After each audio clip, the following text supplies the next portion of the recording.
Hello everyone, welcome back to another episode of millennials वाली शायरी। और हमेशा की तरह इस बार भी हमारे साथ बहुत ही अच्छे दो मिलेनियल शायर्स मौजूद हैं जो हिंदी और उर्दू में अपने जलवे खूब दिखा रहे हैं। So let's welcome Mansi Goswami, thank you for joining us, and Mohammad Bashir. तो सबसे पहले आप लोगों का बहुत बहुत स्वागत है आवाज़ द वॉइस के मिलेनियल्स वाली शायरी में। तो बेसिकली हमारी एक पहल है अपने जो बडिंग पोएट्स हैं उनको हम आवाम तक पहुंचाएं, क्योंकि हम सब सीख रहे हैं। तो मुझे लगता है कि हम सबको प्रॉपर बराबर मौका मिलना चाहिए अपनी आवाम तक पहुंचने का। तो सबसे पहले मानसी से जानेंगे कि उनका लिखने का सफ़र कैसे शुरू हुआ। बहुत बहुत शुक्रिया शारिका जी, मुझे यहाँ बुलाने के लिए और इतना खूबसूरत मंच देने के लिए। मेरा लिखने का सफ़र जब मैं 9th क्लास में थी तब से शुरू हुआ। उसके पहले ऐसा था कि मैं कहानियाँ कविताएं पढ़ती रहती थी और सबसे पहले मैंने प्रेमचंद को पढ़ना शुरू किया था। हमारी लाइब्रेरी बहुत बड़ी नहीं थी, छोटी सी लाइब्रेरी थी, तो वहाँ किताबें आई थी प्रेमचंद की मानसरोवर। तो वहाँ से उठाया मैंने किताबें और पढ़नी शुरू की। तो वहाँ से मुझे लगा कि अरे ये भी कोई एक चीज़ होती है। और फिर वहाँ से मैंने थोड़ा थोड़ा लिखना शुरू किया। कविताओं से शुरुआत हुई थी, एक दो शायरी लिखने की कोशिश की, क्योंकि उस समय पता नहीं था कि एग्जैक्ट शायरी क्या होती है।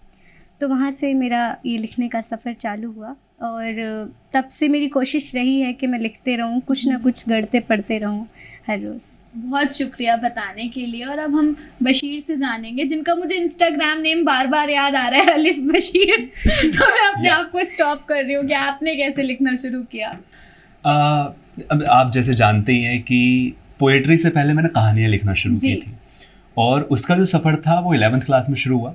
आप में से काफ़ी लोगों को याद होगा, इंग्लिश या हिंदी ग्रामर में क्वेश्चन आता था जिसमें हमें किसी भी कहानी की एक लाइन दे दी जाती थी और फिर हमें उसे आगे पूरा करना होता था। तो यहाँ से मेरी कहानियाँ लिखने का शुरू हुआ। एक लाइन थी कि मतलब नॉर्मली लाइन थी कि एक लड़का रात को सो रहा था, तभी दरवाजे पे अचानक दस्तक हुई और आगे मैंने लिखा और टीचर को बहुत पसंद आया। तो मुझे लगा यार कहानियाँ तो लिख सकते हैं। अब पोएट्रीज में कैसे इंटरेस्ट आया, तो बड़ा सच बताऊँ तो बहुत ही फिल्मी टाइप का इंसिडेंट है। कहानियाँ मैं लिख रहा था, काफ़ी जगह सुना रहा था और पोएट्रीज से मैं थोड़ा दूर रहता था। तभी एक रोज़ क्या हुआ, मैं इंस्टाग्राम पे स्क्रॉल कर रहा था और मैंने देखा एक शख्स है, बड़े बुजुर्ग से, पतले से, लंबे बाल हैं बिखरे हुए, चश्मा पहना हुआ है, कभी बालों पे हाथ मार रहे हैं, चश्मा उतार रहे हैं, लगा रहे हैं। मुझे स्टाइल बहुत पसंद आया। देन उन्होंने एक शेर पढ़ा जो कुछ ऐसा था कि शर्म दहशत झिझक परेशानी नाज से काम क्यों नहीं लेती आप जी, वो ये सब क्या है, तुम मेरा नाम क्यों नहीं लेती। तो वहाँ से मुझे लगा यार बढ़िया है। Then I started reading Jaun Elia. तो वहाँ से कहीं ना कहीं पोएट्रीज में इंटरेस्ट बना और कविताएं भी लिखने लगा मैं। बहुत खूबसूरत बात है। तो आप दोनों की बातों से यही महसूस हुआ कि पढ़ते रहो तो फिर लिखना अपने आप आ जाता है, क्योंकि जब आप अपने अंदर इतना कुछ ग्रैस्प करते हो तो वो कहीं ना कहीं तो निकलेगा, या तो आप किसी से शेयर करोगे जाके या फिर आप लिखोगे। तो अगर मानसी से हम जाने कि एक क्या चीज़ है जो आपको इंस्पायर करती है या आपको क्या सुकून मिलता है लिखने से, तो व्हाट्स दैट थिंग ना जो आपको मूव ऑन करते हैं कि हाँ लिखते रहना है। मैं बहुत ज़्यादा सिलेक्टिवली लोगों से बात करती हूँ। ऐसा नहीं है कि मैं हर किसी से बात करने लग जाऊँ। और ऐसे है कि जितने भी मेरे दोस्त हैं उनसे मेरी रेगुलर बेसिस पे बात नहीं होती है। मिलते हैं, बहुत सुंदर रिश्ता रहता है और हमेशा बातचीत रहती है, पर मैं रेगुलरली किसी से बात नहीं कर पाती। डे टू डे अपडेट्स नहीं हो, वो मुझसे नहीं हो पाता। तो वहाँ मुझे लगता है कि मैं बहुत ज़्यादा इस चीज़ में हूँ कि मैं अपनी बातें नहीं शेयर कर पा रही हूँ, या मुझे कुछ कहना है किसी से तो वो मैं नहीं कह पा रही हूँ। तो कविताएं और शायरियाँ और कहानियाँ मेरे लिए वो माध्यम है जहाँ मैं वो सब बातें कह सकती हूँ जो मैं असल में किसी इंसान से कहना चाहती हूँ पर मैं नहीं कह पा रही हूँ। तो वो चीज़ मेरे लिए सबसे ज़्यादा इंस्पायरिंग है कि हाँ वो मुझे लिखते रहने के लिए बहुत ज़्यादा मोटिवेट करती है। और लिख के फिर अपने दोस्तों को सुना देती हूँ, कभी इंस्टाग्राम पे पोस्ट कर देती हूँ, तो वो उस तरीके से आगे चीज़ें एक्सप्रेस हो जाती हैं। पर यह है कि डायरेक्टली मैं किसी से नहीं बोल पाती। तो ये रीज़न है कि कविताएं और मेरी कहानियाँ मेरे लिए वो सहारा है, मेरे लिए वो। मेरी एक दोस्त है निधि कौशिक, उनकी एक लाइन याद आ रही है कि मेरी कविताएं मेरी रूह का आईना है, कुछ देर ठहर कर तुम भी देख लेना खुद को। क्या बात तो क्या बात याद आया मुझे अभी। और अब मैं आपसे जानना चाहूँगी कि आपको क्या इंस्पायर करता है लिखने के लिए। सच बताऊं तो पहले पढ़ना और लिखना ना मेरे लिए एक एस्केप था, कि जब मैं चीज़ों से बहुत परेशान हो जाया करता था तो मैं कुछ पढ़ता था या कुछ लिखता था। लेकिन फिर धीरे धीरे क्या हुआ, मेरे आसपास जो इंसिडेंट्स होते हैं वो मुझे लिखने के लिए इंस्पायर करने लग गए। मेरी एक नज़्म है, वो बहुत बड़ी नज़्म है तो वो सुनाऊंगा नहीं, बट एक बार मैंने अपनी आंखों से कहीं प्रोस्टिट्यूशन होता हुआ देखा था। right. तो जब मैंने वो देखा तो वो चीज़ ना हिट कर गई ना, कि मैंने उस पर लिख दिया। तो मेरे आसपास जो भी होता है उसको मैं लिखने की कोशिश करता हूँ। पहले मैं बहुत कम लिखा करता था, क्योंकि 11th-12th क्लास का जो भी बच्चा होता है उसको इतनी चीज़ें समझ नहीं आती, ऑब्जर्वेशन इतनी अच्छी नहीं होती। लेकिन जैसे जैसे उम्र बढ़ती गई मुझे ही महसूस हुआ कि मैंने ज़्यादा लिखना चालू कर दिया है, क्योंकि अलग इमोशंस महसूस होते हैं, काफ़ी चीज़ें जो पहले देख करके हम छोड़ दिया करते थे वो सारी चीज़ें समझ में आने लगती हैं। अब इसका अगर मैं आपको रीसेंट एग्जांपल दूं तो अभी ईद गई है जी 2 दिन पहले ही, तो चांद रात पे जब मैं छत पे चढ़ा जी तो काफ़ी सारे लोग छत पे थे जी और मैं एक छत की तरफ देख रहा था। तब मैंने एक शेर लिखा था ऐसे ही कि कल रात सब छतों पे चढ़े देखने ईद का चांद, कि कल रात सब छतों पे चढ़े देखने ईद का चांद और मेरी नज़र उस छत पे जिस पे मेरा चांद। मेरा अच्छा क्या बात। बहुत तो इट्स लाइक दिस, मेरा राइटिंग का इंस्पिरेशंस हैं, लाइक जो भी इंसिडेंट्स मिलते हैं वो इंस्पायर। आप बिल्कुल सही बोल रहे हो। मैं आप लोगों से अगर वक्त है तो मैं एक शेयर करूंगी अपना इंसिडेंट कि when I lost my parents ना, तो ईद के दिन खुशी होती है और सब खुश होते हैं। अब आप अपना रोना तो नहीं रो सकते, तो मैं अपनी बहन के घर थी और मेरा घर लॉक्ड था। तो जब मैं अपने घर गई तो मुझे महसूस हुआ, और मैंने 2 लाइन में शायद अपना सब कुछ कह दिया था कि घर से भी ज़्यादा रौनक तुझ में मालूम हुई, ए मिट्टी बड़े आजिज़ी से मेरे माँ बाप को समेटे हुए हैं। क्या बात। तो आप बहुत, शायद ये बात मैं आपसे वैसे नहीं कह सकती, अभी तो शायद हम इस सेटिंग में हैं कि आप राइटर हैं तो आप लिसनर भी हैं, आप मुझे सुन रहे हैं। लेकिन अगर मैं शायद अपने दोस्तों से ये बात कहना चाहूँगी खुशी के दिन में तो बहुत मुश्किल होती है कहना, बट अगर वो मैं लिख दूँगी तो बहुत आसान हो जाता है, बहुत ईजी हो जाता है। अच्छा, मैं आप दोनों से एक चीज़ और पूछना चाहूँगी जो मुझे ऐसा फील होता है, maybe I am wrong. जब हम लोग छोटे थे और हम लोग मिलेनियल्स हैं तो हमारी जनरेशन ने बहुत सारे चेंजेस देखे हैं। बिल्कुल तो सही इन आवर बात। Times it was cool to have a English novel and you know, बचपन में इंग्लिश नॉवल पढ़ रहे तो आप कूल हैं। तो उस चीज़ में आपने हिंदी और उर्दू की तरफ कैसे रुझान रहा आप लोगों का? तो एक एक कर आप बताइए। बशीर से शुरू कर देते हैं हम लोग।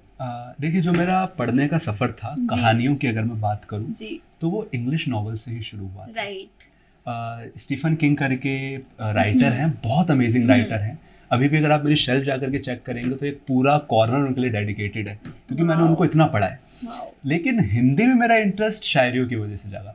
सच कहूँ तो मैंने इंग्लिश पोएट्रीज पढ़ने की कोशिश की लेकिन वो हिट नहीं कर पाई, राइट। क्योंकि इंग्लिश पोएट्स जो लिखते हैं वो अपने हिसाब से लिखते हैं। उनकी काफ़ी सारी ऐसी चीज़ें थी जो मुझे हिट नहीं कर पाई, जो तो इसलिए शायद एक रीज़न ये भी था कि मैंने इंग्लिश पोएट्रीज पढ़ने की कोशिश करी तो काफ़ी टाइम तक इंग्लिश पोएट्रीज में उतना रुझान नहीं आ पाया। राइट। लेकिन जब हिंदी पोएट्रीज को पढ़ना शुरू करा and I was literally like कि भाई, मतलब इंग्लिश कितनी भी पोएट्रीज में पढ़ लूँ, लेकिन जब पहली बार अहमद फराज का वो शेर सुना शायद था, हमारी मादरी जुबान Yeah, है that's तो वो हमें why. दिल तक कि- जाती है। हाँ, या क्योंकि वो एक अलग hit शुरुआत करता है। हमारी उसी भाषा से हुई Right. है, इस वजह हाँ। से, क्योंकि हमने पहली बार माँ शब्द बोला था, हाँ। हमारी माँ से बात की थी, वो हिंदी भाषा में बात क्या की, बात Yeah. की थी। तो तो, वो yeah, कनेक्शन। लाइक हाँ। और जहाँ तक आपकी इंग्लिश की बात है तो इसको बहुत ज़्यादा कूल माना जाने लग गया है कि इफ़ यू आर अब रीडिंग तो और ज्यादा है। राइट। एंड इवन एक चीज़ जो मुझे बहुत परेशान करती है वो ये है कि आप दिल्ली में किसी भी लाइब्रेरी में जाकर के देख लो,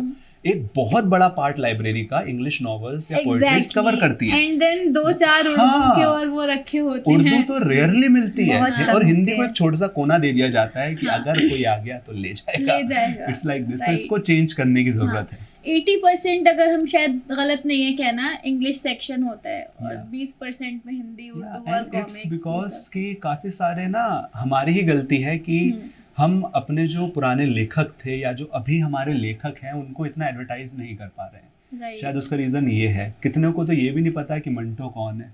हाँ। मुझे भी नहीं, अभी कुछ महीने पहले तक मुझे ये नहीं पता था कि इब्ने साफी कौन है। राइट। फिर मैंने उनको अच्छा, उपन्यास आप ये पढ़ा पीछे है। देख पा रहे होंगे दिल से रील तक, मिलेनियल्स वाली शायरी, दिल से रील तक। तो आजकल जैसे आपने बोला मंटो नहीं पता होगा, जॉन एलिया साहब नहीं पता होगा। अच्छा, जिनको पता भी है ना तो उनको वही है कि उन्होंने जॉन एलिया साहब की एक रील देख ली, उन्हें लगा बस ये वही थे। मैं जॉन साहब का फैन हूँ, उन्होंने कभी जॉन साहब का कुछ पढ़ा वही नहीं। चुनिंदा शेर जी। जो उनके बहुत ज्यादा प्रचलन में है, हाँ। प्रसिद्ध है, बस वही पढ़ के लोग समझते हैं कि समझते हाँ, हैं कि ये यही वही है। है। तो उनको ये लगता है कि मतलब ये नहीं पता कि उन्होंने कितनी रातें काली करी। उन्हें लगता है कि ये जैसे वन लाइनर कॉन्सेप्ट आया कि हम तो हम भी 2 लाइनर 1 लाइनर लिख के हम भी फेमस हो सकते हैं। जॉन साहब ने भी तो यही लिखा था, या छोटी बहर में गज़ल कहना। तो जैसे आप लोग कैसे अपने आप को, मैं बहुत ज़्यादा प्राउड फील करती हूँ कि मैं उन्हीं लोगों को बुलाती हूँ जो अभी तक रील्स के लिए नहीं लिखते हैं कंटेंट और अपना क्राफ्ट पे काम कर रहे हैं, मेहनत कर रहे हैं। So I can see you guys doing that. And तो आप कैसे कंपोज रखते हो कि रील्स पे व्यूज़ नहीं आ रहे या कुछ नहीं आ रहा, अपने क्राफ्ट पे काम करना है? मानसी से जानते हैं। मुझे सच बताऊं तो कभी ये चीज़ बॉदर की ही नहीं, ना फॉलोअर्स ना नंबर ऑफ़ व्यूज़, क्योंकि मेरी कोशिश हमेशा ये रही है कि मैं अपनी लेखनी पे ध्यान दूँ, मैं जो लिख रही हूँ मैं उस पे ध्यान दूँ। और लोगों को समझ आ रही है तो बेहतर है, नहीं समझ आ रही है तो जो लोग पढ़ रहे हैं वो उन लोग तक पहुंच जा रही है बात, वो काफ़ी है। बाकी कभी कभी हाँ मुझे ये लगता है कि इस अभी जो वातावरण है, अभी जो एनवायरनमेंट है पोइट्री का, उसमें ऐसी कविताएं नहीं हैं। मतलब बहुत ज़्यादा अच्छा कंटेंट हमें बहुत मिसिंग लगता है, बहुत सारी जगह ऐसा होता है। तो मुझे वो लगता है, बस वहाँ लगता है कि अच्छे लोगों तक अच्छी चीज़ें पहुँचे, अच्छा लिखा हुआ पहुँचे, तो लोगों को जो इंस्पिरेशन मिलती है ना वो बहुत अच्छी मिलती है। जैसे एक एग्जांपल मैं देती हूँ आपको कि कॉलेजेस वगैरह में अभी जो बच्चे हैं तो उनका भी लिखने का सफ़र बिल्कुल शुरू हुआ है, और वो ये इंस्टाग्राम की रील्स और ये सब 1-2 ट्रेंडी और कुछ वायरल चीज़ देख के अपना लिखना शुरू करते हैं, तो वो अच्छी चीज़ नहीं है। मुझे लगता है कि अच्छे लेखकों को और अच्छे राइटर्स को आप पढ़ के अपना लिखने का सफ़र शुरू कीजिए, इंस्पिरेशन वहाँ से लीजिए तो ज़्यादा बेहतर होगा। तो मुझे हमेशा ये रहा है कि मैं अपना लिटरेचर पे काम करूं। परफॉर्मिंग आर्ट साथ साथ में चल रही है मेरी, पर मेरा लिटरेचर पे बहुत ज़्यादा है कि मैं अपना लिटरेचर अच्छा बेहतर करती रहूं। राइटर होना एक अलग बात है और परफॉर्मर होना एक अलग बात है, दोनों अलग चीज़ें हैं। चीज़ें आई गेस सीखना एक खुद में आर्ट है। मतलब I was a writer from class 9, जो भी टूटा फूटा लिखती थी, लेकिन परफॉर्मेंस जब शुरू हुआ, जब ओपन माइक प्लेटफॉर्म्स मिले। अब छोटे शहर में तो ये चीज़ है ही नहीं। जब आप दिल्ली आते हो तो आपको, या किसी भी मेट्रो सिटी में जाते हो, आपको अपॉर्चुनिटीज़ मिलती है तो आप एक्सप्लोर करते हो। अब आपको, वही अभी हम लोग बैक स्टेज भी बात कर रहे थे बशीर और मैं, कि ऑडियंस को देखते हुए काफ़ी टाइम आपको अपना कंटेंट बदलना पड़ता है। जी बिल्कुल, क्योंकि हर कोई वो सुनने नहीं समझ पाता है। हाँ बिल्कुल, सच बात है। राइट, लेकिन राइटर कभी भी ऑडियंस के अकॉर्डिंग नहीं बदलता, वो वही लिखता है जो वो लिखना चाहता है। हाँ, मतलब दोनों चीज़ें हैं। अगर आपको ढलना है अभी इस एनवायरनमेंट में, अगर आपको ढलना है तो आपको दोनों चीज़ बराबरी से साथ लेके चलनी पड़ेंगी। जैसे कि मुझसे किसी ने कहा था कि मानसी, आपको देख के हमें ये लगता है कि आप दोनों चीज़, ये परफॉर्मिंग और लिखना, दोनों साथ सब कुछ बहुत बैलेंस करके चल रही हैं, जो ऐसा कि नहीं है बिल्कुल भी। और उन्होंने कहा तो मुझे बहुत अच्छा लगा और बहुत हिट हुई ये चीज़ कि हाँ, मैं अपनी लिटरेचर वाली राइटिंग, जो लिटरेचर है उस पर भी काम कर रही हूँ, और मैं परफॉर्मिंग में भी धीरे धीरे अपना थोड़ा थोड़ा कर ही रही हूँ। तो दोनों चीज़ बैलेंस अगर आप कर लें तो बहुत अच्छी बात है।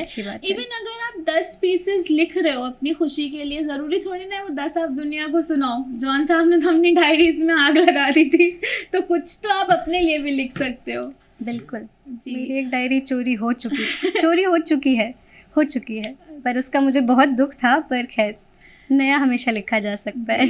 अब बशीर से जानते हैं आपका फेवरेट, जैसे राइटर तो हमें आपने बता दिया, अगर आप हमारे दर्शकों को बताएं कि कौन से ऐसे स्टोरी टेलर्स हैं जिन्होंने आपको इंस्पायर किया, क्योंकि आपकी कहानियाँ बहुत ज़्यादा प्रसिद्ध हैं, लोग बहुत सुनते हैं शौक से।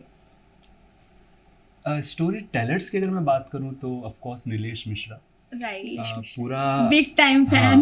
मैं ये तो नहीं कहूँगा पूरा बचपन, लेकिन when I decided to be a voice over artist, तो उसके बाद मैंने सर्च करना चालू करा कि कौन कौन से बड़े लोग हैं जो इस फील्ड में काम कर रहे हैं। तो इसमें नीलेश मिश्रा का पहला नाम आया, एंड मैंने उनकी कहानियाँ सुनना चालू करी। तो उससे मुझे एक बात समझ में आई कि भले ही आप ऑडियंस के सामने हैं या नहीं है, अगर आपको बोलना आता है, आपको पता है पॉजेस कहाँ पे लेने हैं, आपको पता है रुकना कहाँ पे है, तो ऑडियंस आपके साथ अपने आप खो जाएगी। तो इवन आपने भी मुझे परफॉर्म करते हुए देखा है। मेरा हमेशा मेन फोकस यही रहता है कि कहाँ पे ऐसा रुक जाऊं, कहाँ पे ऐसा पॉज दे दूं जिसकी वजह से ऑडियंस मेरे साथ कनेक्ट कर जाए। तो नीलेश मिश्रा वो आर्टिस्ट है एज अ स्टोरी टेलर है जिन्होंने मुझे बहुत ज़्यादा इंस्पायर किया है बोलने के लिए। लिखने के लिए तो as I told you Stephen King. क्या बात। तो ये बहुत अच्छी बात है कि हमें अपने इंस्पिरेशंस याद रहती हैं और हम आगे उस चीज़ को कंटिन्यू करते हैं। मानसी, आपसे जानेंगे कि आपने सबसे पहले किसे पढ़ा था? जैसे आपने भी बताया प्रेमचंद को पढ़ा हाँ, था। हाँ। उसके बाद अगर शायरी से अगर आपको रूबरू किसने कराया? शायरी से रूबरू मेरे एक मित्र थे जिनसे मेरी बात शायद 2017 या 18 में बात होनी शुरू हुई थी। तो उस समय तक मैं प्रॉपर शायरों को नहीं पढ़ रही थी। मैं सिर्फ कविताएं पढ़ती थी और कहानियाँ मुझे बहुत अच्छी लगती थी। तो उनसे धीरे धीरे बात शुरू हुई। वो गज़ल कहते हैं, अभी भी कहते हैं और तब भी कहते थे। तो तब उन्होंने बताया कि जॉन एलिया साहब हैं, आप उनको पढ़िए। उससे पहले मैं मिर्ज़ा गालिब साहब को पढ़ रही थी। और मिर्ज़ा गालिब साहब को पढ़ने का एक फ़ायदा ये है कि आप अच्छी शायरी पढ़ रहे हैं। एक नुकसान ये है कि आपको समझ कुछ नहीं आ रहा है क्योंकि भाषा में बहुत फ़ारसी और अरेबिक शब्द होते हैं जो हम नहीं जानते ऑफ कोर्स। तो उसके बाद फिर मैंने जॉन साहब और मीर तकी मीर साहब को पढ़ना शुरू किया। उसके बाद मैंने फैज़ अहमद फैज़ को पढ़ा, मुझसे पहली सी मोहब्बत मेरे महबूब ना मांग। और उसके बाद अहमद फराज। तो ये जो शुरुआती मैंने पढ़ने शुरू किए तो ये शायर थे जिनके नाम सबसे ऊपर थे। और अभी जिन्हें मैं पढ़ रही हूँ तो वो समकालीन लोग ही हैं। मैं कोशिश कर रही हूँ कि जो लोग अभी हैं हमारे आसपास हैं मैं उन्हें पढ़ने की कोशिश करूँ। तो वरुण आनंद साहब की शायरी मुझे बहुत पसंद है। तहज़ीब हाफ़िज़ साहब की शायरी मुझे बहुत पसंद है। और जवाद शेख पाकिस्तानी शायर, क्या शायर हैं, बहुत अच्छी। लेकिन जवाद शेख के दूसरे लोग पढ़ के वायरल हो गए हैं। हाँ, ये बात सच है। कमाल है, लेकिन जवाद शेख को वो अटेंशन नहीं मिल पाई जो वो डिजर्व करते हैं। बिल्कुल बिल्कुल। तो जवाद शेख जिस तरीके से पढ़ते हैं, द काम in his voice, very compose, is very compose. वो कुछ भी मतलब एग्जैजरेटिंग भी कुछ पढ़ रहे हैं, वो उतनी ही सादगी और संयम से पढ़ेंगे जितना वो कोई आसान भाषा का शेर पढ़ रहे हैं। कि जब आप कोई बहुत मतलब हैवी आपने अल्फाज यूज़ ना करे हो और बहुत आपने पिच हाई ना रखी हो, तब भी आपने किसी बात में वजन रख दिया हो, कोई बड़ी बात कह दी हो, तो काबिलियत तो वो है। बिल्कुल। और हिंदी में मैंने फिर अभी कुछ दिनों पहले निर्मल वर्मा जी को पढ़ना शुरू किया। उनका जो दुनिया को देखने का नज़रिया है वो बहुत खूबसूरत है। और उनकी कहानी और एक उपन्यास पढ़ने के बाद मैंने अपनी पहली कहानी लिखी है। तो वो इंस्पिरेशन मेरे लिए बहुत बड़ी है क्योंकि मैं हमेशा सोचती थी मैं कहानी लिखूंगी, पर कभी उस तरीके का मन नहीं बना पाई कि मैं लिख सकती हूँ। तो मैंने निर्मल वर्मा जी को पढ़ा और वहाँ से मैंने पहली कहानी लिखी, तो मुझे बहुत अच्छा लगा। और अभी कुछ दिनों से मैं अमृता प्रीतम को पढ़ रही हूँ। मुझे पढ़ना है अमृता प्रीतम को आप बिल्कुल पढ़िए। मैंने मतलब काफ़ी होता है ना, कोई चीज़ रह जाती है, बहुत करीब होती है, लेकिन फिर भी उनकी किताब भी है मेरे पास, लेकिन अभी शुरुआत नहीं हो पाई है। बिल्कुल पढ़िए, बहुत सुंदर लेखनी है, बहुत अच्छे और बहुत अच्छे इश्यूज़ उन्होंने लिखे हैं, बहुत सुंदर है। जैसे मंटो है, इस्मत चुगताई हैं, अमृता प्रीतम, ये तीनों का जो राइटिंग स्टाइल था वो पर्सनली मुझे बहुत पसंद है। तो आप बागी रहे हैं, बिल्कुल रिवॉल्यूशनरी।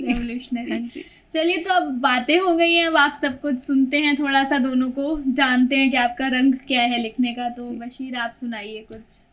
जैसा कि मैंने कहा था कि मैं इंसिडेंट्स पे लिखता हूँ। हाँ। तो अभी कुछ दिन पहले मैं कंपनी ट्रिप पे बाहर था, तो वहाँ पे बीच पे जाने का मौका मिला हमको। तो जब मैं चल रहा था तो मैंने पलट के देखा, मेरे कदमों के निशान छपते हुए आ रहे हैं। तो उस समय ये कविता आई थी जो कुछ ऐसी थी कि मेरी जान रेत पे चलना पसंद है मुझे, पलट के देखूं तो दिखते हैं कदमों के निशान अपने, पता चलता है कि कितनी दूर निकल आया हूँ मैं। सामने देखूं तो एक मंजिल दिखाई देती है, दाएं देखूं तो डूबता सूरज निकलता चांद, और बाएं देखूं तो खेलते बच्चे और ढलती शाम। जिंदगी में तो कुछ मालूम ही नहीं चलता, पलट के देखूं तो कोई कदमों के निशान नहीं, लगता ही नहीं कि मैं चला हूं या नहीं। सामने देखूं तो कोई मंजिल नजर नहीं आती, बाएं देखूं तो अंधेरा ही अंधेरा, और दाएं देखूं तो यहाँ भी ढलता सवेरा। मेरी जान रेत पे चलना पसंद है मुझे। बहुत है, क्या बात है, बहुत सुंदर, बहुत। छोटी सी नज्म रेत पे चल रहे थे तो लगा के लिखनी चाहिए। बहुत उम्दा, बहुत उम्दा, क्या बात है, बहुत सुंदर। अब आप सुनाइए। मैंने लिखना मोहब्बत से शुरू किया था। हाँ, और मोहब्बत ऐसा है कि हर किसी के जीवन में बहुत कॉमन टॉपिक है। तो मेरी शुरुआत भी मोहब्बत से लिखने से ही हुई थी। और कई बार ऐसा होता है कि आप जिस इंसान से बहुत मोहब्बत करते हैं उसे आप कह नहीं पाते। हाँ। कि आपसे मोहब्बत है, और डर भी है कि आप उसको खो देंगे, भले ही वो आपका है नहीं, फिर भी हाँ, ये डर हमेशा आपको रहता है। तो इसी पे एक 2 शेर लिखे थे, या 2 लाइंस लिखी थी कि मेरा अतीत मुझे हर बार तेरे पास बुलाएगा, हाँ, मेरा अतीत मुझे हर बार तेरे पास बुलाएगा, तू ना भी आए तो भी ये डर हमेशा सताएगा।